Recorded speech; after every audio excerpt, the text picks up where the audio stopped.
Welcome to Running in the 70s, where we interview, meet, and get to know athletes of all kind who were running in the 70s. I'm your host, Matthew Kleinowski.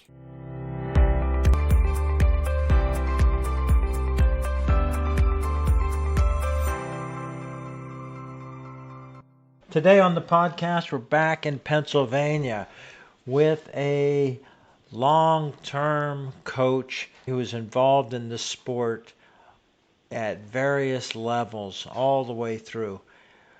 IUP, my coach for a short time when I had a short career there. Welcome on the podcast today, Dr. Lou Sutton. Welcome. Thank you. Thank you. Let's start with your earliest personal experience with competition or running. When you grew up, was competition and sports part of your life? Yes, it was. And how did you get involved earliest in that? When I was a young kid, I was one of the fastest runners in my little community, and everybody seemed to know that. While I was in grade school, my dad used to take me to the county track meets. He was a track coach for a short time during World War II, but he also coached football, but mainly basketball. When we would have a picnic or something, there'd be other kids there. They would organize races, and of course, he would get me involved in running. And when I was little and before school, I remember being chased home from a baseball diamond by a little kid who was a bully, and I ran him. And then I turned around halfway and I chased him back. Then he didn't bother me anymore. But things like that. Let me get the setting for this. Where did you grow up? I grew up in a little town called Grafton. It was in Indiana County. And the town no longer exists except for one street because the flood control of Pittsburgh, they kept Pittsburgh from flooding. They built two big dams, and they took most of our town, so we had to move to another little town called Black Lake, and then that was in the Blairsville school district. That's where I went to high school. And when I was a freshman, I went out for the team. I was a sprinter, but of course I was only 13 years old, and I was 5 feet tall and probably didn't weigh 100 pounds. And of course, the bigger kids then were better sprinters than I. So then I moved up in distance, and finally in high school, then I ran the mile relay, which instead of the meters, and I high jumped a little bit, and then I ran the half mile and the mile. So what years was that you were in high school? I graduated in 1957, so 54, 55, 56, and 57. Mm-hmm. We had a cinder track, and it was just built in Blairsville. They put up a new football stadium, and the cinders were about 3 inches deep, and we didn't have much traction, so the times were very slow when it was first built. What about the competitions? How far afield did you just bus trips to local meets? Yes, we had local meets mainly within the county, and then also then we had a district meet, which was District 6. That was in Altoona, right, Pennsylvania, where all the different counties came together to have the district meet. Yeah. Do you remember anything about coaching? Did your coach know about running? No, he was a chemistry teacher. He was like a fill-in person. He knew virtually nothing about running. He'd just say, we'll go out and run and keep running until you're tired. And then he had two guys, one friend of mine that just passed away recently, but he was a great athlete in all sports. He threw the javelin, and he also ran the half mile. And he ran the mile relay with me. To pick the team who was going to run the mile relay, he said, you and this other guy run a lap as fast as you can go, and anybody that can keep up with you, then they'll be the members of the mile relay team. That's what happened. We had two younger kids that were pretty good. His name? Athlete, Bob Karma was his name. He played 5 years of professional baseball in the minor leagues. He was a 200 bowler for years. He was one of the stars on the basketball team. He could kick a football about 60 yards. He had a tryout with the Cleveland Browns, and he was second in javelin state. A versatile athlete, the best person that I ever was familiar with. It was a friend of mine who starred in just about everything he tried. Then, late 1950s, what kind of student were you, and what was your outlook to go to college? Yes, all my life I was drilled that I would go to college. My parents were both teachers. My dad taught for about 40 years, my mother 26 years. She was an elementary teacher, and my father was a high school teacher. My dad did graduate work at Penn State, and my mother got her master's from IUP as well. That was always in the plans that I would go to college along with my sister. Yeah. What did you study, and what else did you get involved at?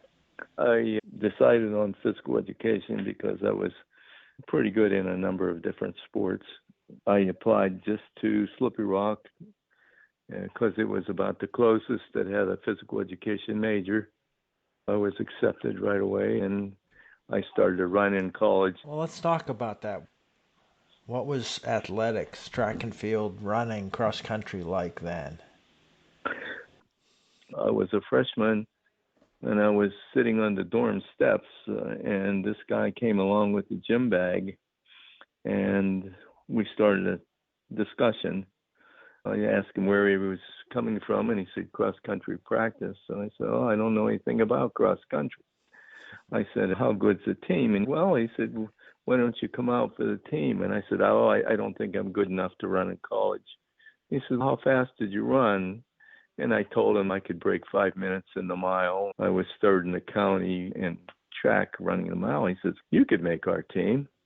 I said, "Well, I'll give it a try." So I went, and with just a couple days practice, they were running University of Pittsburgh. Needless to say, I wasn't in real good shape, and I finished last, and I vowed that would never happen again. By the middle of the year, I was the seventh man on the team. Nice. So then I trained in the summer. We had a good coach then who was well versed in running because he had come from the University of Oregon. He had a doctorate in exercise physiology. Of course, Oregon being the hotbed of track even at that time, he was versed in the latest techniques. So we did a lot of interval training, a lot of extra miles and things like that. The next year, then I moved up. I was the fourth runner. We had a couple of guys that graduated. The third year, I was the third runner. And I couldn't get a job in the summer, so I just stayed at Slippery Rock and did summer work and went to school there. And I graduated in 3 years. The coach said at a banquet, if you pulled me aside, if you come back for the fourth year, he said, "I'll make you captain." And I said, "No, coach, I think I want to get on with my life, and I want to start teaching." Prior to that, then, we started the state conference meet. And I think the first year, Westchester won, and we were second. And in the second year that we won, the sophomore year, I was seventh in the state. And my junior year, I was sixth. But then I graduated. So probably if I'd have hung around the next year, I wouldn't have been first man, but I would have been second on the team because we did have a All-American at that time. Also, they started Division II cross country nationally. It was all one division prior to 1908. So in 58, they started Division II when I ran in the first two Division II meets, and they were both held in Wheaton College in north of Chicago, Illinois. Our team finished eighth the first year, and we finished sixth the second year. later on, Slippery Rock finished, I think, as high as maybe second or third. Let me get these names. What was your coach's name, and what was the All-American runner's name? The coach's name was Cam Snowberger, Dr. Snowberger. He passed away, not recently, but within the last 5 years. He would have been probably early 90s. Who was the all-star runner, the first man runner? His name was Dick Shirey, and he passed away several years ago as well.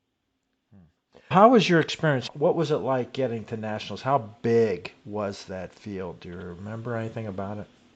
Oh, I think there were 20-some teams. We didn't have to qualify, just if you had a good team, and he thought we did, that we would go, and we drove out. I'd like to tell you about the second one. We drove out and rode out in his station wagon. He had a Oldsmobile station wagon. It had 3 seats in it. The back seat was facing the back, and we went out that way. We had a good team. We ran some big teams. We beat Pitt. We beat West Virginia. We ran against the University of Indiana and Miami University. Of course, we lost to them, but we did beat Pitt and West Virginia. So we had an outstanding team.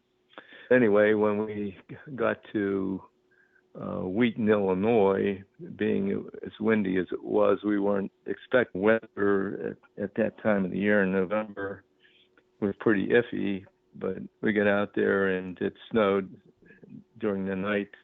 In the morning, the wind was blowing like crazy. There was 6 inches of snow on the ground.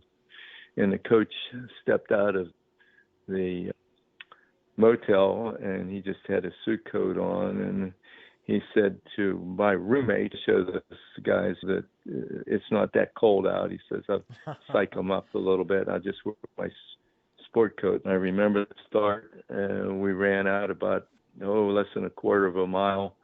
And there was a great big puddle that everybody went through. It was frozen, but shorts and T-shirt, we didn't have any outside protection, no rain gear or anything like that.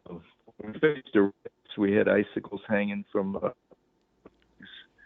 and the slobber when you run was frozen to our face, and it was really challenging. But that was the last competitive race I think that I ran. So that was the year that we finished 6th.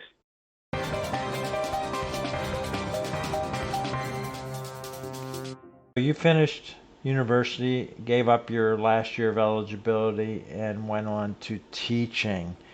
When did you advance your education and get involved in coaching? I coached in high school. I got a job at Purchase Line High School just as a physical education teacher. The guy that was teaching physical education there wasn't certified. He was an English teacher. Second year, he was also the track coach, but he got a job in Arizona, and he moved. Since I had the track experience, I got the job as head track coach, and I also was the assistant coach in basketball and junior high, and assistant coach to the head coach in football. I did that for a couple of years. In the meantime, I was driving to Pitt 2 nights a week to get a master's degree, and also in the summertime. So by the end of 2 years, I think I was 22 years old, I had a master's degree and was thinking about working on a doctorate. So after the 3rd year of teaching high school, I thought it wasn't challenging enough for me. So I applied to West Virginia University and was fortunate enough to get a assistantship in the physical education department to work on a doctorate. And the assistantship involved the intramural program. It was the last one that they had available, and I said, I'll take it. So I learned all about intramural sports the first year, and actually ran the program the second year. From there, that's how I got my first full-time job. I went to the University of Wisconsin, Stevens Point, as a person to go in and set up the first comprehensive intramural sport. And in West Virginia, we had at least 20 intramural sports. So I set up a program similar to that in Wisconsin. But we had some other sports that I wasn't really familiar with, such as we had intramural ice hockey that I set up. They also had a curling program there with an indoor rink, and I set that up as well. And I was there for a week, and it was so cold in the winter that I happened to go to a physical education convention and just happened to look into, they had a section there for placements, and I saw this job at the University of Miami in Florida as an intramural director, and I didn't think I could get it, but I thought, what the heck, I'll apply. I applied, and it was during the airline strike, and the guy called me from Miami. He said, could you come down for an interview? I said, I can't come down. I don't think I can get an airplane ticket. He says, don't worry about it. He says, we'll send you down first class in a plane, and we'll take care of the bills. And I went down, and he picked me up in his wife's yellow Jaguar sports car and asked if I would like to drive down. He says, you're going to stay at my house. So I was flying in and noticed all the palm trees and the sunshine, and I was real eager to see if I could get the job. And so he said, you stay at my house here. He said, here's a pair of swimming trunks and the pool outdoor here. He says, just if you want to go in, just go take a swim anytime you want to. So I went in, and I then interviewed for the job, and I got the job as intramural sports director. Again, we had other sports there that I inherited that weren't in the normal course of things. Like we had a couple of fraternities that weren't very good in athletics, so they wanted to have some forensics. So they had poetry reading, public speaking, and things like that. And then we had intramural boxing. I had special people come in and coach them. I had a guy that refereed prize fights at Miami Beach come over, and he was the boxing coach. I had the father of wrestling in Florida come in and train kids in wrestling, and they couldn't participate further, get in the tournament unless they did so many practice rounds. Yeah. So well, let me from there then. Let me get the situation there. What year was that, and what was the Okay. involvement of women in intramurals by then? Okay, I was head of intramurals, but we had a full-time intramural woman who later became the athletic director at the University of Indiana. She did the women's sports, which was very small compared to the men's program. The men's program was extremely competitive. I had a full-time assistant. I had a groundskeeper and equipment manager. I had some beautiful athletic facilities to work with. This was in between 66 and 67. Mm-hmm. So I was there 2 years. And I had some friends that worked at IUP, and they were looking for a full-time intramural sports director, one to come in and, again, set up a program because they just had minimal involvement. They had touch football and basketball and maybe a swimming meet. So I was hired as a specialist to come in there and set the program up. And so in the summer of 68, I had 3 weeks to organize the program and publish an intramural handbook. That just took off. The intramural sports just went crazy. We had just terrific participation in all the sports. We had at least 20 sports that I had for the kids. Just before school started, the chairman of the department came to me and he says, the guy who was in music, Ed Fry, he said, was our coach for a year. He was a volunteer coach, but he resigned because the athletic director wouldn't give enough money to run the program. He says, we don't have anybody on the staff beside you that has experience in track and field and cross country. He said, would you mind taking on the role was track and cross country coach on a interim basis. And I said, I don't know about that. I'm just setting up a new intramural program, and you have me teaching 3 classes and besides this. And I said, I don't know where to find the time. He said, just take it for a little while because we're in dire straits. I said, okay, I'll try it. We had just the walk-in people, and I had several guys that were holdovers from last year, and I got a couple new freshmen out. I was real reluctant because I didn't know how we would do.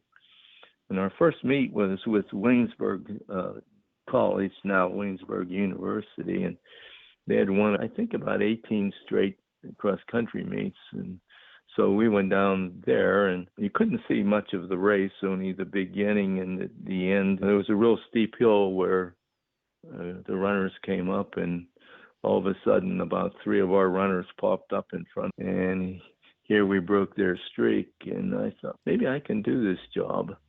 That's how it all began. And then I took over the track program, and again, they were all walk-ins from other years, and we were successful. We had winning records in both cross-country and track and field. Then I started to recruit, and that's when we really got the good teams. Yeah. What was the state of track and field and running then? Public eye.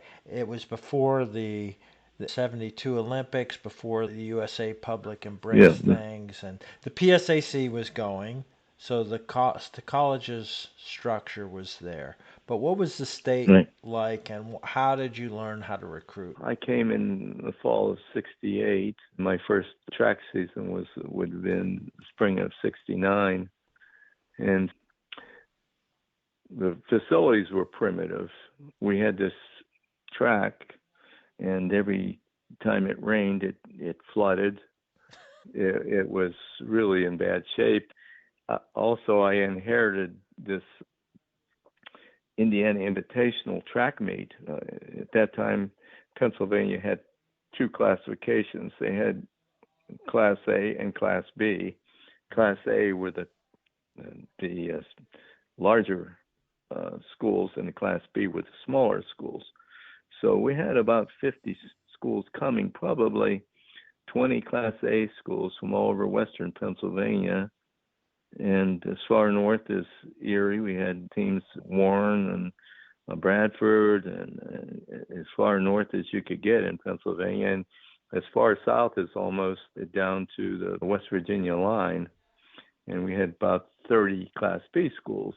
And we ran. I always dreaded it. If it rained or if it snowed, then we had a big problem. We didn't have a PA system, so to speak. The guy that was the head of maintenance at IUP had his own system, and he rented it to IUP. So he would come down, and he was kind of a jack of all trades, electrician and things, and he would set it up. And one year, the system went out. I tried to call him, but I couldn't reach him. So we had 1,000 athletes there and only a bullhorn to announce the meet. We ran it without a problem. That's one of the prides that I always did, that when I saw a track and field meet, it looked like a circus. It just looked so disorganized, and no one had really taken initiative to plan out and to organize things. We ran the meet without a problem with all those athletes.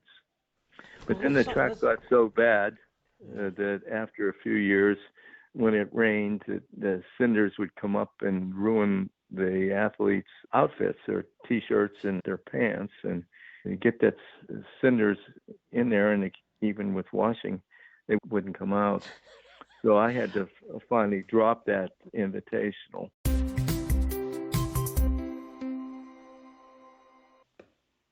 Let's talk about the timing and who you got to run the stopwatches and watch the exchange Hmm. zones, and how would all that work? That was all volunteer, and what I did, I offered the faculty, and I had met a number of people who were interested in athletics in other departments. And I got some people from the math department. I got some people from biology. I got a few people from the community, and they would volunteer. We would have adequate timers and things like that. We really organized the meets, and they ran like clockwork, and we would get a good clerk of course and a good starter. And later on, Dan Kunkelman would always be the clerk of course, and he would set up the big meets and set up the heats and things like that. We had very good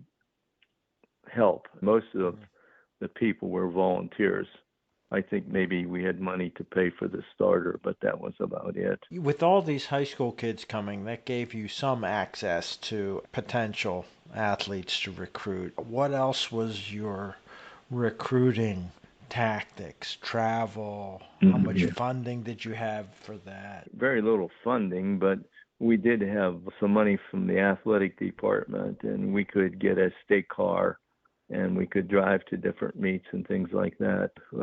They filled the tank up with gas and things like that. We would go, or I would go.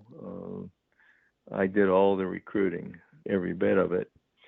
And I would go to county meets. I would go down to Pittsburgh because the Whippeal was really my hotbed where I could get a lot of kids from Western Pennsylvania around the Pittsburgh area. I would go to the large meets, the district meets. The other thing was I tried to meet as many coaches as I could and to make friends with them and tell them they had athletes that were looking for places to go, that they met the qualifications, I would be interested in them.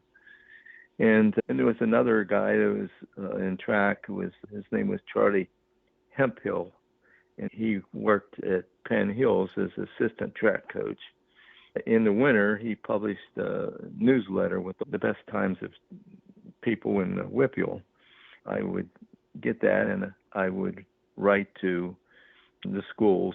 By this time, I had a track brochure and a cross-country brochure. I would send to the state meet.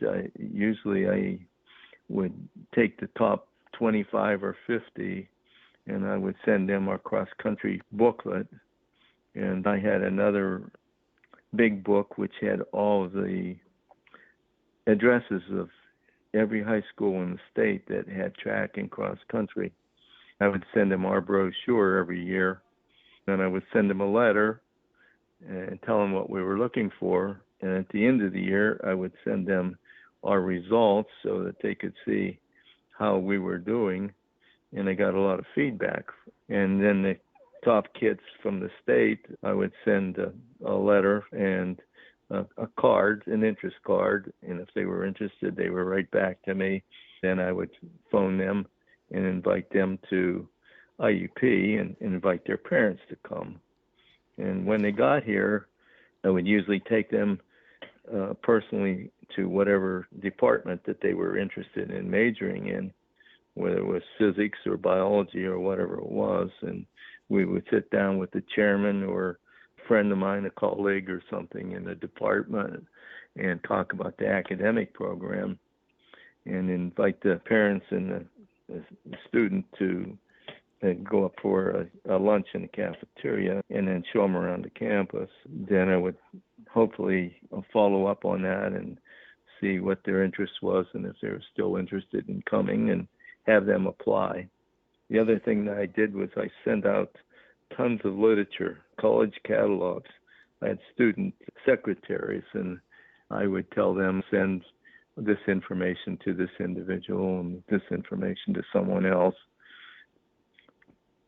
I didn't let any stones unturned when I recruited. I tried to do the best job that I possibly could. That's some of the ways in which I recruited. We didn't have the money for funding scholarships, and anything that might have come in was maybe through somebody that was interested in the program or a few alum. I really didn't have time to raise money. And up at that time, it was up to the coach to do.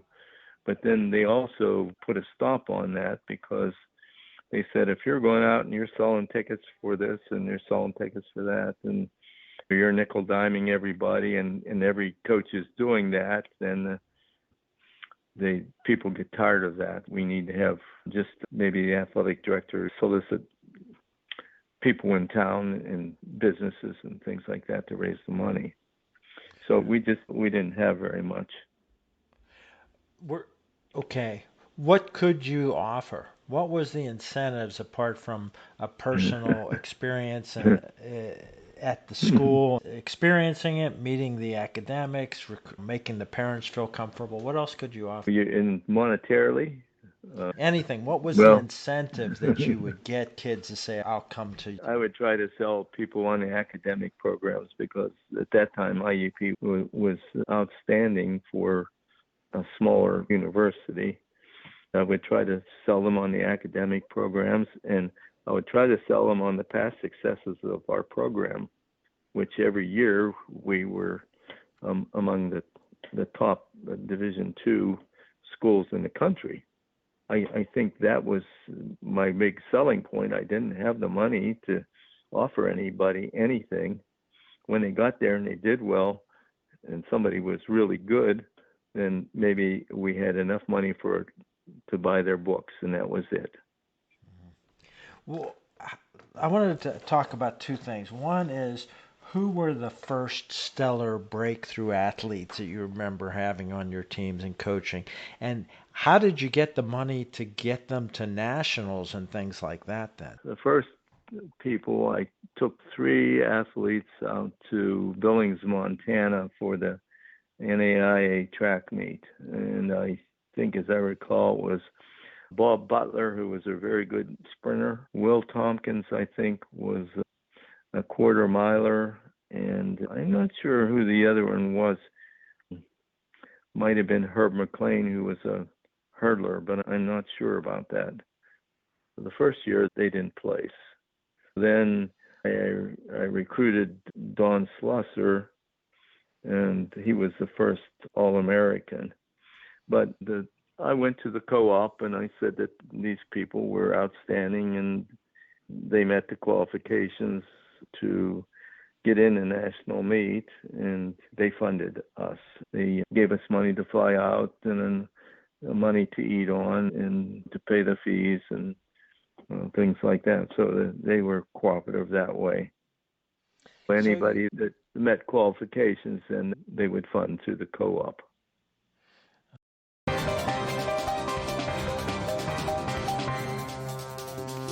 You started to get successes at the national level.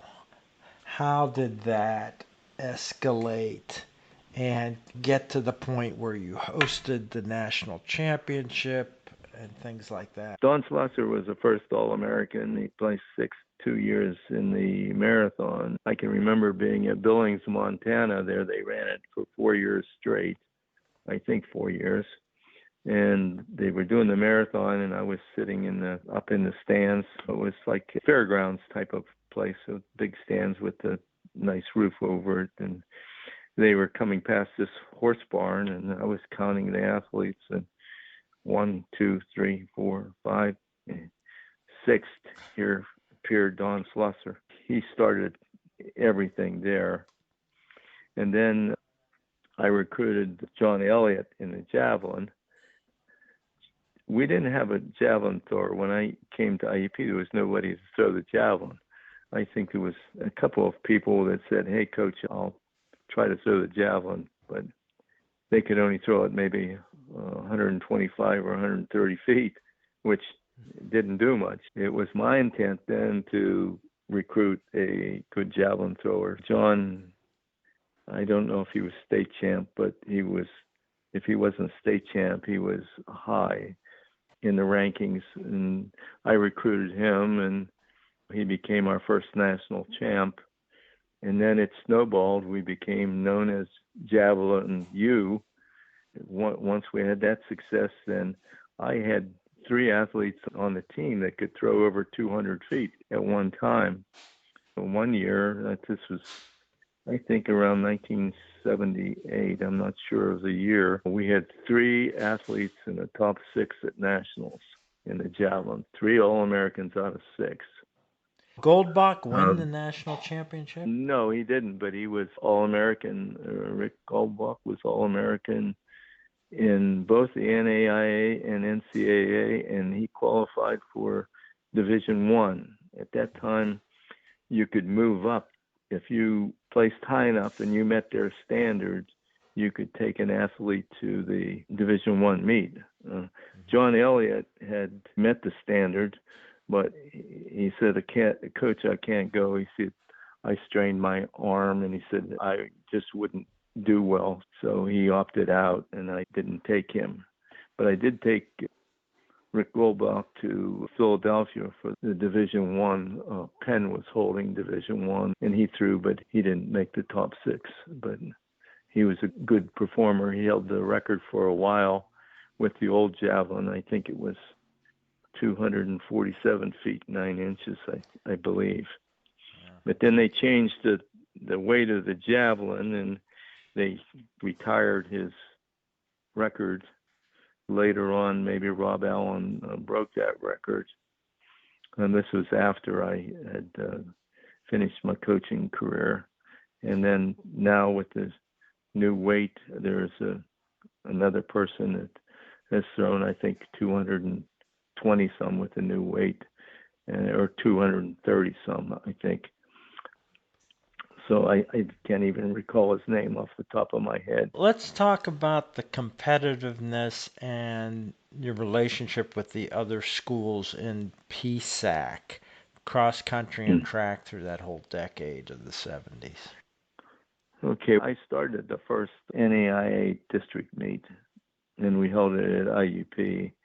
And I'm not sure, I think it was around 1971, and then I invited everybody that was in our district that had track teams, and just about everybody participated.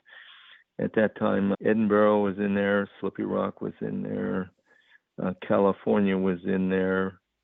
At first, Lock Haven was in there, and then they dropped out. And the private schools were in there: Gannon, Geneva, Westminster, Pittsburgh, Pitt Johnstown, Frostburg College in Maryland. Those were all in our district. I think we won the first one, and then we ended up winning it maybe 5 more times, I'm not sure, over the years. Finally, we dropped out of the NAIA. Yeah, what happened with that? We, as coaches, some really liked the NAIA and others didn't, because there was a rule: if you went to the NAIA meet, then you were barred from the NCAA, or vice versa. You couldn't go to both. And some had stronger restrictions as far as eligibility. Football just wanted to be NCAA. Basketball really liked NAIA, and me, I liked both. So when they hired a new athletic director and football coach, and this is when Frank Signetti came in, Mr. Slezak, who was the athletic director, then became the business manager. When Frank Signetti came from West Virginia University, he was head coach there at one time. He said, "No, we will just be NCAA, and that's all there is to it." So about 1979, maybe 80, we dropped out of the NAIA. One of the big things selling point was for the NCAA was that now if you qualified, they would pick up the tab of the expenses. If your team qualified in cross country, we will reimburse you. This was the big thing that everybody really liked, because we didn't have to go to the co-op then and beg for money to go to a meet. That's it for part 1 with Dr. Lou Sutton. We'll be back in episode 2 to finish up the story with Dr. Lou. I hope you enjoyed another episode of Running in the 70s. Voices, stories, and memories of athletes who were running in the 70s. Until next time, wherever you are, keep looking forward and don't forget to look back.